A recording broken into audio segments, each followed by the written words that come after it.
ప్రపంచకప్ 2026లో భారత కుర్రాళ్లు అద్భుత ప్రదర్శనతో ఫైనల్కు దూసుకెళ్లారు. సెమీఫైనల్లో ఆఫ్ఘనిస్తాన్పై చారిత్రాత్మక విజయం సాధించి మన కుర్రాళ్లు మరోసారి విశ్వవిజేతగా నిలిచేందుకు సిద్ధమయ్యారు. ఈ అద్భుత విజయం మరియు ఫైనల్ మ్యాచ్కు సంబంధించిన వివరాలు ఇవే. భారత్ వర్సెస్ ఆఫ్ఘనిస్తాన్. చారిత్రాత్మక లక్ష్యం. ఆఫ్ఘనిస్తాన్ నిర్దేశించిన 311 పరుగుల భారీ లక్ష్యాన్ని భారత్ కేవలం 41.1 ఓవర్లలోనే ఛేదించింది.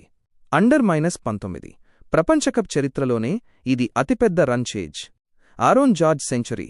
ఓపెనర్ ఆరోన్ జార్జ్ 115 పరుగులతో 104 బంతుల్లో అద్భుతమైన సెంచరీ సాధించి జట్టు విజయానికి వెన్నెముకగా నిలిచాడు. వైభవ్ సూర్యవంశీ విధ్వంసం. యువ బ్యాటర్ వైభవ్ కేవలం 33 బంతుల్లోనే 68 పరుగులు చేసి భారత్కు మెరుపు ఆరంభాన్ని ఇచ్చాడు. Captain innings. కెప్టెన్ ఆయుష్ మహత్రే 62 పరుగులతో బాధ్యతాయుతంగా ఆడి జట్టును విజయతీరాలకు చేర్చాడు. భారత్ ఇప్పటివరకు 5 సార్లు అండర్-19 ప్రపంచకప్ విజేతగా నిలిచింది. ఇప్పుడు 10వ ఫైనల్కు చేరి 6వ ట్రోఫీని కైవసం చేసుకోవాలని కోట్లాది మంది భారతీయులు ఆశిస్తున్నారు. భారత్ కుర్రాళ్లు ఇంకొక్క అడుగు. కప్పు మనదే.